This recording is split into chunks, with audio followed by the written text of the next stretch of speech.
Britain in the 1950s was a nation rebuilding itself, and the car industry sat right at the heart of that recovery. Factories that had once turned out tanks and aircraft engines were now racing to design saloons and sports cars that could win back pride and win dollars abroad. Export or die wasn't just a slogan, it was survival. Engineers worked with rationed steel and stretched budgets, yet ambition ran wild. Manufacturers promised comfort, speed, prestige, sometimes all three at once, but promises and results don't always match. Some of these cars carried genuine brilliance under the bonnet, only to stumble in the showroom. Let's count down 10 British cars of the 1950s that simply failed to impress the Brits, and the final entry ended in outright disaster that nobody expected. Number 10. Vauxhall Wyvern. Vauxhall launched the Wyvern in 1948, styled with unmistakable American influence, right down to a bonnet borrowed almost wholesale from Detroit thinking. It carried a modest 1,442 cc four-cylinder engine producing just 35 brake horsepower, tucked beneath bodywork clearly inspired by Chevrolet's transatlantic cousins. Expectations were high. Vauxhall wanted a confident, modern family car to lead Britain into a new decade. But there was a problem. The engine simply wasn't up to the job, and performance felt sluggish even by contemporary standards. Reviewers noted it as little more than a stopgap design, built while Vauxhall waited for something genuinely new. When Ford unveiled the fresh console in 1950, the Wyvern suddenly looked older than its years. Most cars were shipped abroad to satisfy export quotas, leaving relatively few on British roads. Today, surviving examples are treasured curiosities rather than icons. But the next car's disappointment aimed even higher, and fell just as flat. Number 9. Wolseley for 50. Introduced in 1948 alongside its six-cylinder sibling, the Wolseley for 50 wore an upright chrome grille and a dignified saloon silhouette, with leather upholstery and wood trim inside. Under the bonnet sat a 1,476 cc four-cylinder engine derived directly from its larger sibling's unit. Expectations were reasonable, a slightly cheaper alternative to the glamorous six-cylinder model, ideal for buyers wanting Wolseley badge prestige without the bigger price tag. Unfortunately, this decision changed everything. Priced only narrowly below the pricier model, buyers overwhelmingly chose the more powerful car instead. Sales volumes reached barely a third of its siblings' figures, and the 450 quietly earned a reputation as heavy and underpowered, needing careful gear used just to keep pace with traffic. Today it survives mainly among dedicated marque enthusiasts. But our next car promised something altogether sportier, and it too fell painfully short of its ambitions. Number 8. Standard Vanguard Sportsman. Standard unveiled the Vanguard Sportsman in August 1956, hoping to inject some glamour into a marque long associated with sensible saloons. Built on Vanguard mechanicals but wrapped in a sleeker, sportier body, it promised performance to match its looks, powered by a 2,088 cc four-cylinder engine already proven in earlier Vanguards. Expectations soared. Here, finally, was a Standard with genuine flair, aimed at buyers who wanted something more exciting than the firm's usual fare. But its biggest weakness was still to come. Fewer than 1,000 examples were ever built before the model quietly vanished from price lists by early 1958. Critics noted the styling never quite escaped Standard's reputation for utilitarian design, and buyers simply weren't convinced. Would you have gambled on a sporty Standard? Few did. It remains one of the rarest post-war Standards today, admired now more for its scarcity than its impact. The next car aimed at true engineering excellence, yet time overtook it just as ruthlessly. Number 7. Alvis TC21. Alvis unveiled the related TA2121 at the 1950 Geneva Motor Show, and initial demand looked spectacular, some 1,300 orders taken at launch alone. When the TC21 followed with twin carburetors, it pushed the car toward genuine 100 mph territory, powered by a robust 3-litre straight-six engine with 7 main bearings and legendary Alvis build quality. Expectations couldn't have been higher for a manufacturer with such pedigree. But that early enthusiasm wouldn't last.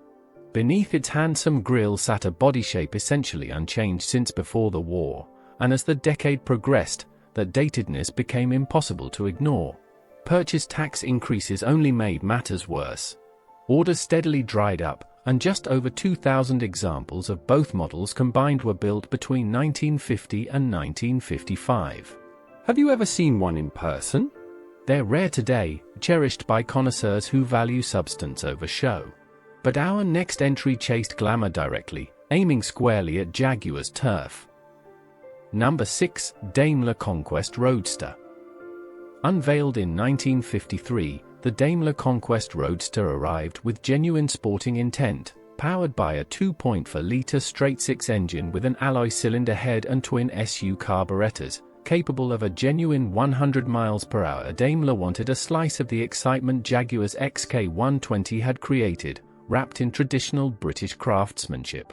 Expectations were considerable, a proper sports car wearing one of Britain's most distinguished badges.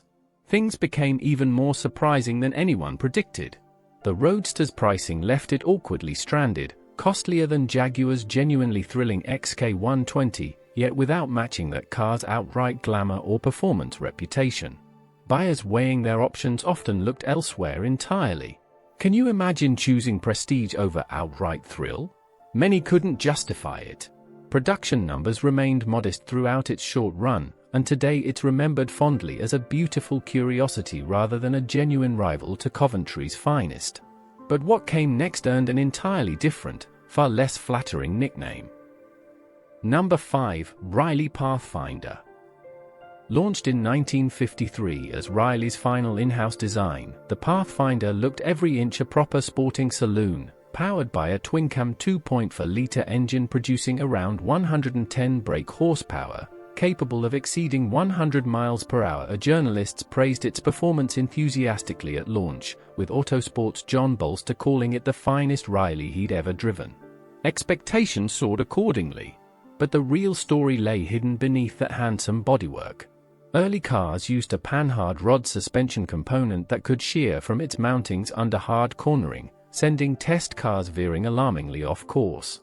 One infamous incident saw a prototype leave the road entirely during testing.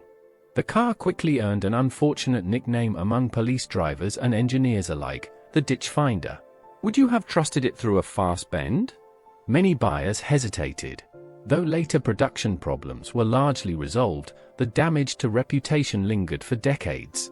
Just over 5,000 were built before Riley's identity faded further into BMC's badge engineering machine. Number 4. Armstrong Siddeley Sapphire 236. Armstrong Siddeley launched the smaller Sapphire range in 1955, hoping to broaden appeal beyond their larger, more expensive flagship saloon. The six-cylinder 236 offered genuine quality engineering wrapped in traditionally understated British styling. Expectations were reasonable, a slightly more accessible route into Armstrong Siddeley ownership. That wasn't the whole story, though. Pricing still sat uncomfortably close to cheaper, better-equipped rivals like the Ford Zephyr Zodiac and Vauxhall Cresta, cars that offered far more equipment for considerably less money. Buyers simply weren't persuaded to pay the premium. Across its 3-year run, just 603 examples of the 236 found homes. Have you ever seen one at a classic car show? They're vanishingly rare today, remembered as a well-engineered miscalculation rather than any genuine commercial success. Our next entry chased American acclaim instead, and paid an even steeper price for it. Number 3. Sunbeam Alpine. Roots launched the original Sunbeam Alpine in 1953, a two-seat roadster built from Sunbeam Talbot 90 mechanicals, its 2,267 cubic centimeters engine tuned to 80 brake horsepower and 96 miles per hour, hand-built by Thrupp Maberly. It even appeared alongside Cary Grant and Grace Kelly in Hitchcock's To Catch a Thief. Expectations were sky-high, a genuine attempt to crack the lucrative American sports car market. But there was a problem. Despite weighing the same as Jaguar's XK120, the Alpine simply couldn't match its power or outright glamour, leaving buyers to question why they'd pay similar money for less performance. Chassis rigidity, inherited from the saloon underneath, also drew criticism from testers. Would you have chosen a Sunbeam over a Jaguar at the same price? Few Americans did. Just 1,582 were built before Rootes discontinued it after only 2 years. Its next attempt at the Alpine name, a decade later, would prove far more successful. But nothing so far compares to what's coming next. Number 2. Austin A90 Atlantic.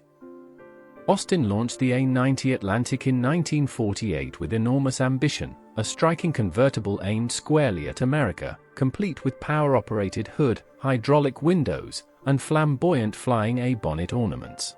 Powered by a 2,660cc four-cylinder engine producing 88 brake horsepower, it reached a genuinely respectable 92 miles per hour. Austin even broke stock car records at Indianapolis to prove its credentials.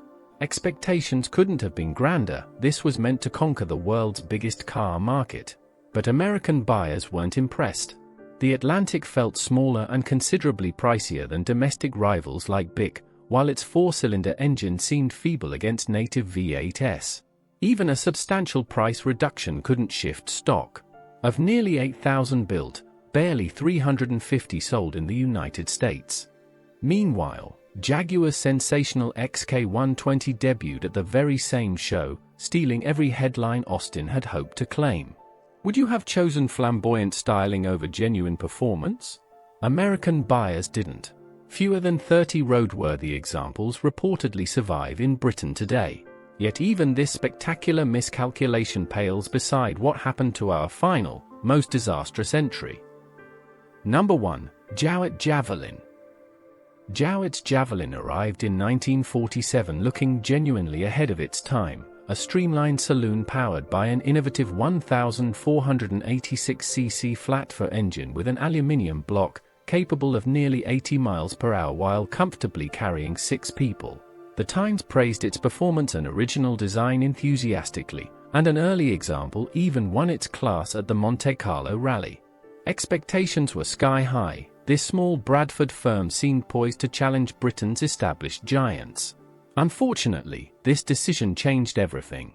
Attempting to save money, Jowett designed its own gearbox rather than continuing with proven bought-in units. The results proved catastrophic, with dozens of early gearboxes failing outright, alongside persistent overheating and cracked crankshafts. Reputation collapsed rapidly. Export sales cratered by 75% in a single year, while unsold bodies piled up so severely that Jowett resorted to storing them around Bradford, including inside the local football ground. By 1954, the company had no choice but to cease trading entirely, selling its factory to a tractor manufacturer. What began as Britain's most promising post-war engineering story ended in complete commercial disaster. From ambitious American gambles to a gearbox that quite literally sank a company, these 10 cars remind us that brilliant engineering never guarantees commercial success. Britain's 1950s motor industry produced genuine innovation under enormous pressure, rationed materials, punishing export targets, and fierce competition at home and abroad. Commercial failure rarely meant engineering failure, and several of these cars are now treasured precisely because so few survived.